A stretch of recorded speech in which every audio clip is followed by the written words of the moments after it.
Hey wave makers, it's Moana, a teenage girl with a lot to say and a lot more to learn. This is Making Waves. Let's dive in. Hello, and welcome to another deep dive. Today we are breaking up with our phones because no, the phone isn't the problem, it's actually you. And we're going to talk about it and how we can change our mindset and find a way to use our phones to our advantage instead of as a distraction. I think that we've all seen plenty of videos and posts about how our phones are evil, social media is evil, the phone's the problem, mom says it's that phone. Like, we see this all the time, and it really frustrates me because I think that our phones, technology, AI, those things are just going to keep developing and they're not going to go anywhere. And so we have to find a way to be able to use our phones, use our devices, use social media in a way that is going to help us get further and closer to the person we want to be, rather than having to, keep ourselves away from it and we're struggling to stay off of it because it's such a distraction. My dad has told me before that your phone is a tool, right? Our devices are tools that we have the ability to use. And I think that it's completely and solely up to you how you choose to use that phone. Every time you pick up your phone and you open TikTok or Instagram and you start scrolling, that's a choice that you made. Whether you realize it or not, what you're not changing, you're choosing, and you're choosing to scroll. You're choosing to death scroll, mindlessly scroll. That's your decision. And so we need to work on our decision making and see what we can do to help ourselves make the more difficult decision to not scroll, because it's easy for us to open any app on our phone and use it as a distraction. It's so accessible. And so we have to find a way to either separate ourselves from those things and those devices and know that we're choosing to open that app and we're going to get stuck. Or what I like to do is find a way to make that app a productive space for me. So when I do get stuck scrolling, I don't feel like crap afterward because I've made it a space that I can learn from and be motivated and inspired from. Because your phone doesn't have any power over you. You choose to pick it up. Like I said, you choose to leave it on the desk in front of you when you're studying. That's your decision. You are choosing to do that. And you have the choice to put it somewhere else, or to not pick it up, or to make your spaces more positive. Something that I have noticed so much is just keeping it out of sight when it's going to become a distraction. Because yes, no matter what we do, yes, we want to turn it into a tool and a positive, motivating space, but no matter what we do with that, it will still be a distraction sometimes. And so if I am trying to focus, literally just taking my phone from the top of my desk and putting it in the drawer that's right there. You would think it's just as accessible, but the fact that I can't see it and just pick it right up is a complete game changer because I'm not thinking about it. Every time, I see somebody else's phone or my phone, I'm like, oh, I need to check my notifications. I need to do this. I need to do that. No. Put it out of sight and you will be so surprised at how quickly you can forget about it. I definitely have seen a huge difference in this for me when I'm working, when I'm doing school, when I'm studying, putting it somewhere else. And some days I have to put it in another room, but most of the time just putting it behind my computer, literally on my desk, and I just set it behind my laptop. Won't touch it anymore. I don't see it. And if I need it, I'm like, wait, where is my phone? And then it takes me a second to remember, oh, it's behind my computer. And I reach back there and grab it. But the fact that it actually takes me a second to find it makes me feel so much better because it's not constantly there. Now, when you are using your phone, we need to find ways to make it a positive space, like I said. So, number one, there are apps you need to get rid of.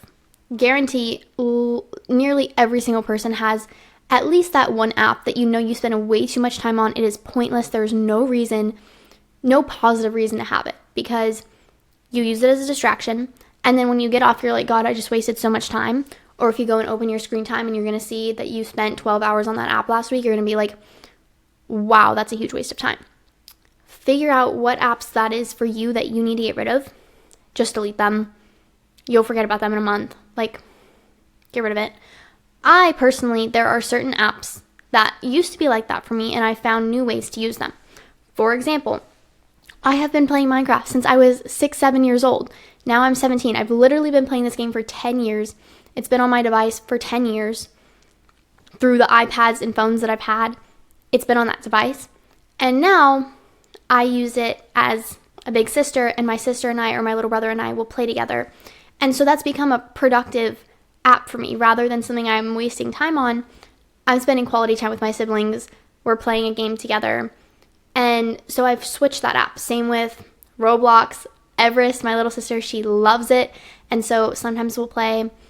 And then there are other apps that most of us have, like Instagram and TikTok, YouTube, where I work really, really hard, and I've worked really hard to develop a system to help me make those apps the most productive spaces they can be. Because you have 100% control over what you see. Your algorithm is determined by your behavior. The things you like, the things you share, the things you favorite, the things, like the length of time that you spend viewing a video. You have control over all of those things, so you have control over what your For You page is. So when people are like, what the heck is wrong with my For You page? That's on you. You have watched something related to that video, whatever it is, you have made that happen. And yes, sometimes it throws in random things to see if you like it, but 98% of the time, you have control over that. And so when I am going through, I do this every couple months when I'm trying to go through one of my social media apps to clean it up, fix it, because I'm feeling like recently it's been pretty negative and I haven't felt great about using it. First thing is I look at who I'm following, and I unfollow so many people. There are so many people that, at least that I know I do this, I will follow them and then completely forget about them.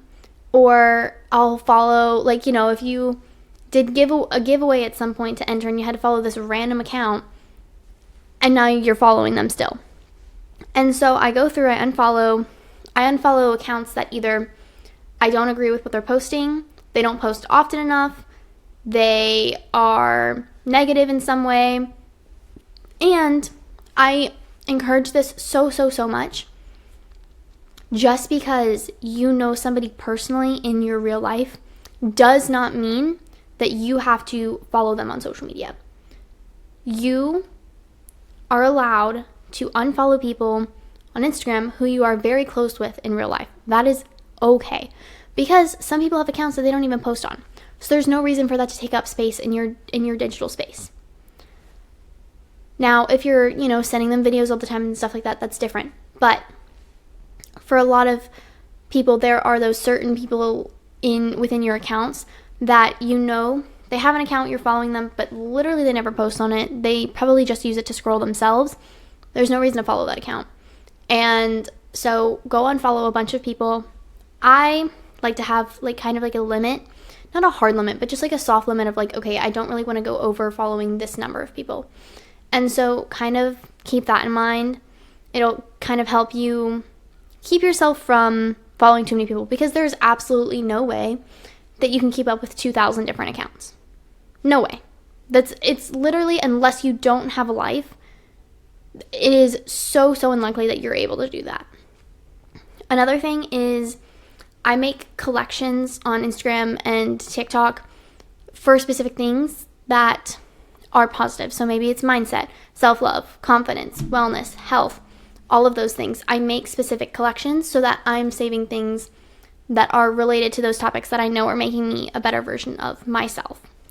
When I'm scrolling, I'm always liking, favoriting, commenting, whatever it is, engaging with the content that is motivating, educating, or inspiring me. I rarely will follow someone unless their content is going to motivate, inspire, or educate me. Because honestly, for me, there's no other reason. Because I want my online spaces to be a space that I'm always I'm there to learn something, or it's going to motivate me and inspire me to, do more with myself, my own podcast, my own content, my own life. And I want to make sure that those spaces are spaces that make me feel good. I'm following creators who make me feel positively. Some of my favorites are that I would recommend if you're just not sure, how do you get on this side of social media where it is a positive space? Spencer Barbosa is amazing. She has super great energy. I've loved her forever. She talks a lot about self-love. Katelynnnolann, I love her. She is like the OG podcast girl that made me want to start a podcast. I love her podcast, Not Your Typical. Rebecca Lee is really, really great with health and wellness. Those are 3 of my favorite. Trinity, I'm going to say her last name wrong, Tollinger? I don't think there's a D. Tottinger? There's Tot. I don't know how to say it. I will put it in the show notes, but Trinity, I love her too.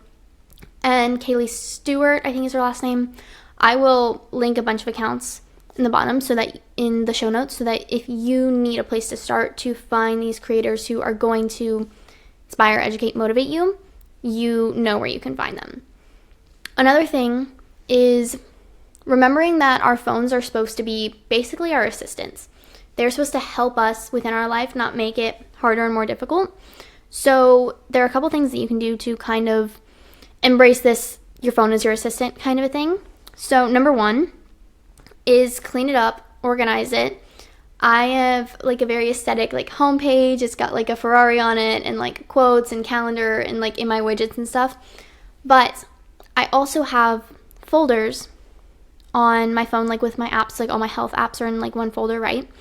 And all of those kinds of folders, I have like one for content, I have one for health, one for education, one for work, one for finances. All of those different apps each have their own collection, and I have them named affirmations. So all the health apps say I am healthy. The finance apps, I am wealthy, and their affirmations, which is a huge, huge game changer. I don't know why more people don't do this. I honestly don't know where I came up with this, but I love it. I've had mine like that for over a year, maybe 2 years now. And now my parents are starting to do theirs, so I definitely recommend that. Another thing is if you have an iPhone, you can set different do not disturbs to where at a certain time of day, you can have certain apps turned off or even full pages. So for me, in the morning, during my morning routine time, before I start work and after I wake up, I have it set to where it is like, it's like a good morning do not disturb. And basically only certain people can text, like only certain notifications will show up. And I only have access to like my education and health apps that are on my first homepage. And then when I start work at like 8 or 9 o'clock, it switches to a different do not disturb that's for productivity. And that one has the first page, and then the second page is like all of my work and content related apps. And then the third page turns on after the workday and on the weekends, where it has like my social media and my games and my F1 apps and those kinds of things. So during the day, it's kind of set up to where I can only access certain things, which I have really, really loved. And it's kind of thrown off when you move around your phone like that, it'll kind of throw you off from where your apps are. So you can kind of catch yourself going to scroll when you don't need to be scrolling. Another thing, like I said, I have my cute widgets, but all of my widgets are smart stacks. So you can put different widgets underneath. Like I have like the one that's cute and matches my thing, but then when I scroll through the widgets, I have things that are productive or related to whatever page. So I'll have like my health widgets or my finance widgets, things like that, so that, or my podcasts and my music, things that I know are productive for me. You also have, I think there are so many apps that we underuse. My dad has been using the reminders app so much more recently, and it's kind of made me realize that I've been underusing it a lot. Of course, like your notes app, all of us use that. You have your alarms that you can use. There are so many resources on that little rectangle you carry around all day that you are not utilizing. And so I really recommend that you go through your phone, clean it out. I also recommend this app, I'm going to forget what it's called, Swipe Wipe, to help clean out your camera roll. My mom and I got my mom on it, and she has like 100-day streak or something on that app. She does it every single day. It's crazy. But she's always sending me photos, like screenshots from it of like old photos of when I was little. And it just helps you clean out your camera roll much, much better. I really love it. I'm not as consistent as my mom with it, but it definitely helps, especially if you are someone who takes pictures of everything like I am and you struggle with your storage being full.